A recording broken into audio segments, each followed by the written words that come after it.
प्यारियूं सखियूं, अॼु मिलिया आहियूं हर दफ़े वांगुरु, हर महीने मिलंदा आहियूं, आहे न, पर हर दफ़े असीं का न का मौज़ू, को न को सब्जेक्ट खणी उन जे बारे में डिस्कस कंदा आहियूं।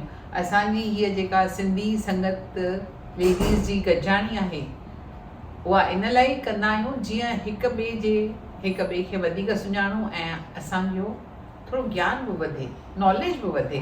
सो अॼु जेको ख़ासि मौक़ो आहे, चालीहे जो टाइम हले पियो।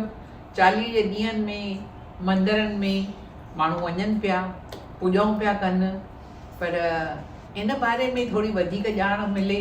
तव्हां सभिनी खे केतिरी ख़बर आहे? अचो त इन जे बारे में करिश्मा कुझु सुवाल जवाब ठाहिया आहिनि, जंहिंखे असीं चऊं था क्विज़। ठीकु आहे, त करिश्मा तूं शुरू थी वञ ऐं पहिरियों सुवाल पुछी। जी, जय झूलेलाल सखियूं। असां अॼु हिन क्विज़ जी शुरूआत कंदासीं। पहिरियों सुवाल आहे कि भारत ते इंडिया नालो कीअं पियो? भारत ते इंडिया नालो कीअं पियो? अरे तव्हांखे ख़बर कान्हे? कमाल न्यू कयो। जल्दी केरु थो ॿुधाए सुवाल जो जवाबु? करिश्मा खे ॿुधाइणो।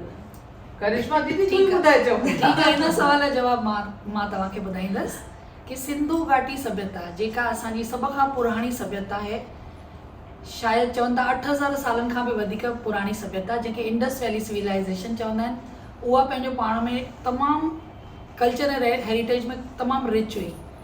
एंड उन ई इंडस वैली सिविलाइज़ेशन तां नालो इंडिया पियो असांजे भारत देश ते।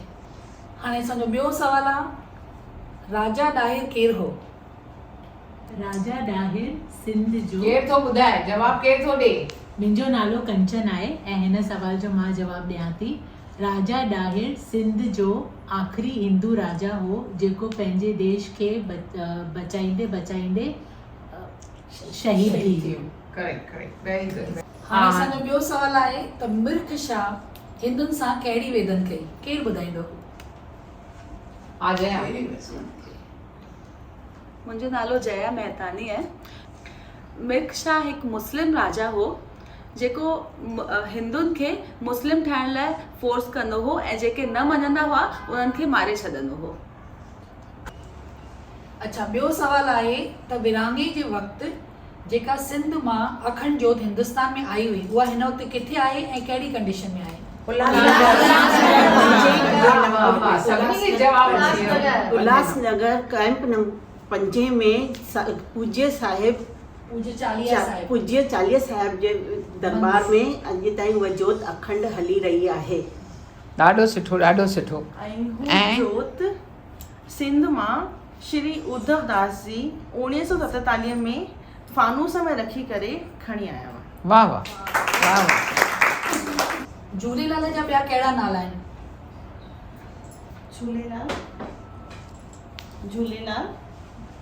झूलेलाल पल्ले वारो, जोतिन वारो ऐं घोड़े वारो। चलो ठीकु आहे, ओके। झूलेलाल जो नालो झूलेलाल छो पियो? हा, इहो केरु थो ॿुधाए? वाह, शाबाश। जल्दी फटाफट। मुंहिंजो नालो वंशिका कांजानी आहे। झूलेलाल जो नालो झूलेलाल छो पियो, इहे मां तव्हांखे ॿुधाइण थी चाहियां। माता देवकी जॾहिं झूलेलाल भॻवान खे झूले में विधो पिए त झूलो झुलाइण पंहिंजे पाण ई झूलो झुलणु लॻियो, त इन करे झूलेलाल जो नालो झूलेलाल पियो। Very good. हा, हाणे करिश्मा तो ॿियो ते ॿुधायो, उदयचंद जो ॻाल्हि पे कया, जल्दी ॿुधायो। उहा झूलेलाल जो असली नालो जेको हुनजे माता देवकी ऐं रतनलाल लोहाणा रखियो, उहो हो उदयचंद। ऐं उहो हुन करे रखियऊं त ज़ुल्मनि जी अंधकार खे मिटाइण लाइ नए चंड जो उभरण थियो हुयो, जंहिंजे करे हुन जो नालो उदयचंद रखियो हुयो। Very good. नालो दीपा वंगानी आहे।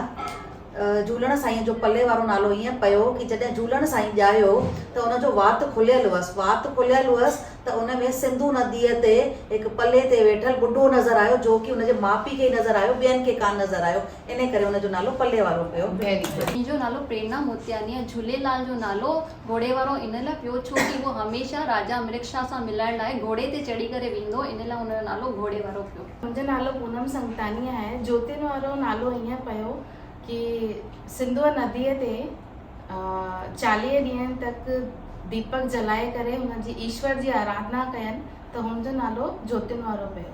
अच्छा, माना 40 ॾींहं सभिनी प्रार्थना कई, तॾहिं जोतिन वारे जो जनम थियो। जी। ओके नेक्स्ट ये विर्त में कहिड़ियूं शयूं वारियल हूंदियूं आहिनि? मुंहिंजो नालो सुनैना सुखवानी आहे ऐं लाल साहिब जो चालीहो रखण में पाण खे जेको बि माण्हू चालीहो रखंदो आहे हुननि खे थूम बसर कोन खाइणो हूंदो आहे, उन्हनि खे पट ते सुम्हणो हूंदो आहे, उन्हनि खे 40 ॾींहं मंदिर टिकाणनि में वञी करे मथो टेकणो हूंदो आहे, उन्हनि खे सुबुह शाम अखो पाइणो हूंदो आहे ऐं मांस मच्छी जो सेवन कोन करिणो हूंदो आहे, उन्हनि खे शराब खे हथु कोन लॻाइणो हूंदो आहे, शराब जो सेवन कोन करिणो हूंदो आहे ऐं सुबुह शाम झूलेलाल साईं जे अॻियां अरदास करणी हूंदी आहे। पर मूं त इहो बि ॿुधो आहे मूं इहो ॿुधो आहे कंटिन्यू कर मूं इहो बि ॿुधो आहे त ॾाढ़ी त कोन लाइबी आहे ठीकु आहे पर पहिरियों उघारे माण्हूअ खे घुमणो पवंदो आहे सॼो पहिरियों उघारे हलणो पवंदो आहे चमड़ो कोन पाइबो आहे बेल्ट कोन पाइबी आहे छौंक वारी जेको असां लकड़ी जो निकिरंदो आहे जेका उहो न विझिबो आहे। सिंपल भई हिन रोटी खाईंदा आहिनि ऐं अछो सभु त्यागींदा आहिनि, अछियूं शयूं त्यागी वेंदियूं आहिनि, उन में कलर थोरो सम्झो हेड कलर करे खाईंदा आहिनि ऐं बाफ़िल जेतिरो थिए जेतिरो माना असां चई सघूं सिंपल जीवन भई हिकु सादगीअ वारो सादगीअ सां हुननि जो कयो वेंदो आहे। धार्मिक गृहस्थ जीवन ऐं उनजो बिस्तर सभु अलॻि रखियो वेंदो आहे।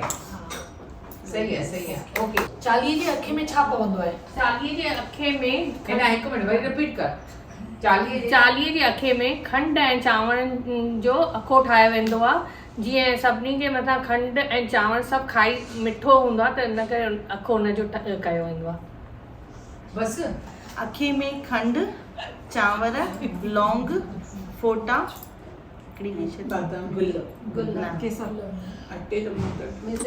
न 5 शयूं थी बस हाणे थी वियो 5 शयूं। झूलेलाल तीर्थ धाम हिंदुस्तान में किथे ठहियल आहे? मां चवां हा ॿुधाए गुजरात जे कच्छ ज़िले में नारायण सरोवर ते ठहियल आहे। वाह इहा ई आहे न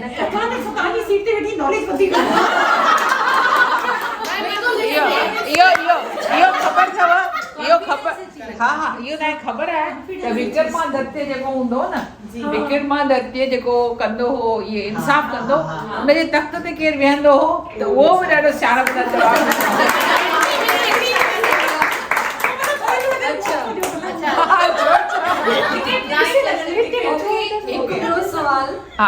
हिकु ॿियो सवाल आहे कि दमादम मस्त कलंदर इहा कवाली कंहिंजे लाइ ऐं कॾहिं लिखी हुई?